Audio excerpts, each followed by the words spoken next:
राधे राधे। राधा रानी की कृपा आप सब पर बनी रहे। आज हम अगन मास के गुरुवार की कथा सुनेंगे। तो चलिए हम अपनी कथा शुरू करते हैं। सौराष्ट्र में भद्रशर्वा नाम के राजा थे। वे बड़े पराक्रमी राजा थे। 4 वेद, 6 शास्त्र, 18 पुराणों का उन्हें ज्ञान था। उनकी रानी का नाम सूरज चंद्रिका था। रानी दिखने में सुंदर और सुलक्षणा थी तथा पतिव्रता थी।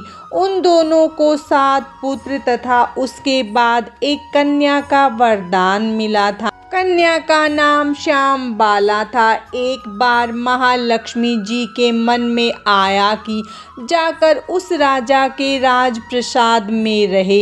इससे राजा को दुगनी धन दौलत की प्राप्ति होगी और वह इस धन दौलत से अपनी प्रजा को और सुख दे पाएगा। गरीब के घर अगर रहे और उसे धन दौलत प्राप्त हो तो वह स्वार्थी की तरह केवल अपने ऊपर ही खर्च करेगा। यह सोचकर श्री महालक्ष्मी जी ने बूढ़ी ब्राह्मणी स्त्री का रूप धारण किया।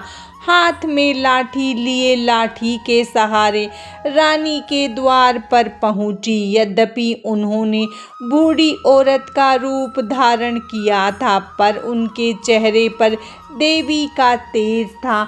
उन्हें देखते ही एक दासी सामने आई। उसने इनका नाम धाम काम धर्म पूछ डाला। वृद्ध ब्राह्मणी का रूप धारित माता लक्ष्मी ने कहा, बालिके मेरा नाम कमला है।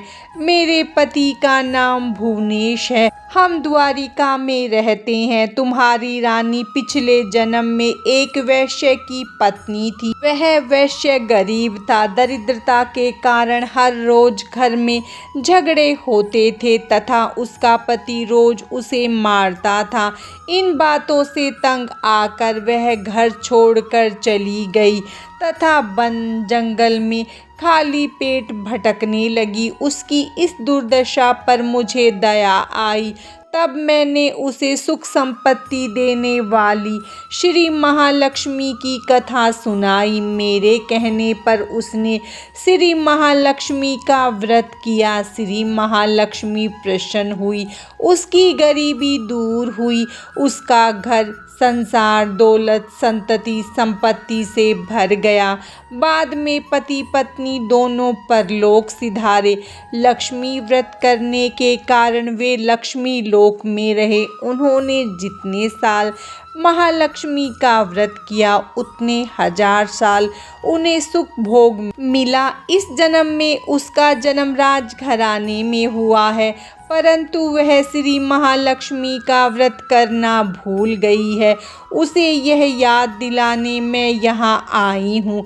बुढ़िया की बातें सुनकर दासी ने उन्हें प्रणाम किया तथा श्री महालक्ष्मी का व्रत किस तरह किया जाए इस बारे में पूछा। बुढ़िया रूप धारण किए हुए श्री महालक्ष्मी माता ने दासी को पूजा की विधि तथा महिमा बतलाई। इसके बाद वह दासी माता को प्रणाम कर रानी को बताने अंदर चली गई। राज वैभव में रहते हुए रानी को अपने ऐश्वर्य का बहुत घमंड हुआ था। संपत्ति तथा अधिकार की वजह से वह उन्मत्त हो गई थी।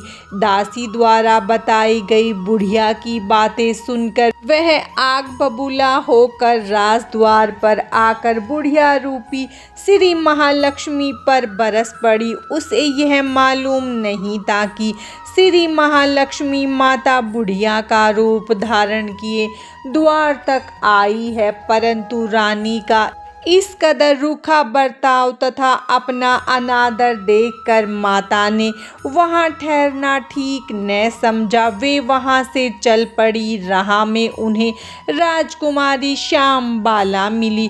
उन्होंने श्याम बाला को सारी बात बतलाई।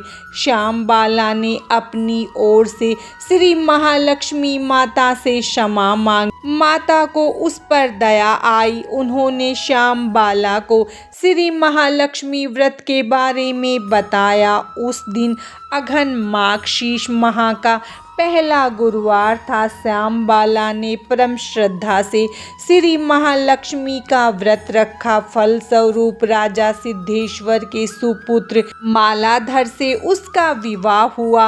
वह धन दौलत ऐश्वर्य वैभव से माला माल हो गई। पति के साथ ससुराल में आनंद से दिन बिताने लगी। इधर श्री महालक्ष्मी का रानी पर प्रकोप हुआ। राजा भद्रशर्वा का राज्य और राज कारोबार नष्ट हो गया। यहाँ तक कि खाने के लाले पड़ गए। ऐसी हालत में एक दिन रानी ने राजा से निवेदन किया, हमारा दामाद इतना बड़ा राजा है, धनवान है, ऐश्वर्यशाली है, क्यों न उसके पास जाए, अपना हाल उसे बताए, वह जरूर हमारी मदद करेगा। इस बात पर राजा भद्रशर्वा दामाद के पास रवाना हुए। राज्य में पहुंचकर एक तालाब के किनारे थोड़ी देर विश्राम करने के लिए ठहरे। तालाब से पानी लेने आते जाते दासियों ने उन्हें देखा। उन्होंने विनम्रता से उनकी पूछताछ की। जब उन्हें यह मालूम हुआ कि वे रानी श्यामबाला के पिता हैं तो दौड़ते हुए जाकर उन्होंने रानी को सारी बात बतलाई। रानी ने दासी के हाथ राज परिधान भेजकर बड़े ठाट से उनका स्वागत तथा आदर सत्कार किया, खान पान कराया। जब वे लौटने लगे तो सोने की मोहरों से भरा घड़ा दिया। राजा भद्रशर्वा जब वापस लौटे तो उन्हें देखकर रानी सूरज चंद्रिका खुश हुई। उन्होंने सोने की मोहरों से भरे घड़े का मुंह खोला, पर हाय भगवान, घड़े में धन के बदले कोयले मिले। यह सब श्री महालक्ष्मी के प्रकोप से हुआ था। इस प्रकार दुर्दशा में और कई दिन बीत गए। इस बार रानी स्वयं अपनी कन्या के पास गई। वह दिन अगन माह का अंतिम गुरुवार था। श्यामबाला ने श्री महालक्ष्मी का व्रत किया, पूजा की, अपनी माता से भी व्रत करवाया। इसके बाद रानी अपने घर आई। श्री महालक्ष्मी का व्रत रखने पर उसे फिर से अपना राजपाट, धन दौलत, ऐश्वर्य प्राप्त हुआ। वह फिर से सुख शांति और आनंदमय जीवन बिताने लगी। कुछ दिनों बाद राजकन्या श्यामबाला अपने पिता के घर आई। उसे अपने घर देखकर सूरज चंद्रिका को पुरानी बातें याद आई। यहीं की श्यामबाला ने अपने पिता को घड़ा भर कोयला दिया था और उसे तो कुछ भी नहीं दिया था। इसी कारण श्यामबाला को पिता के घर आने पर उसका कोई आदर आतिथ्य नहीं हुआ, बल्कि अनादर हुआ। पर उसने इस बात का बुरा नहीं माना। अपने घर लौटते समय उसने पिता के घर से थोड़ा नमक ले लिया। अपने घर लौटने पर उसके पति ने पूछा, अपने मायके से क्या लाई हो? इस पर उसने जवाब दिया, वहाँ का सार लाई हूँ। पति ने पूछा, इसका मतलब क्या हुआ? श्यामबाला ने कहा, थोड़ा धीरज रखे, सब मालूम हो जाएगा। उस दिन श्यामबाला ने सारा भोजन नमक डाले बिना बनाया और परोसा। पति ने खाना चखा। सारा खाना नमक बिना था, इसीलिए स्वाद न आया। फिर श्यामबाला ने थाली में नमक डाला, इससे सारा भोजन स्वादिष्ट लगने लगा। तब श्यामबाला ने पति से कहा, यही है वह मायके से लाया हुआ सार। पति को उसकी बात सही लगी। फिर वह दोनों हंसी मजाक करते हुए भोजन करने लगे। कहा गया है कि इसी तरह जो कोई श्रद्धा भाव से श्री महालक्ष्मी की पूजा करे उसे माता की कृपा प्राप्त होती है, सुख संपत्ति शांति प्राप्त होती है, सभी मनोकामनाएं पूरी होती है। परंतु यह सब प्राप्त होने पर माता की पूजा को भूलना नहीं चाहिए। हर गुरुवार को व्रत पाठ अवश्य करना चाहिए। इस तरह श्री महालक्ष्मी की महिमा भक्तों की मनोकामना पूरी करती है।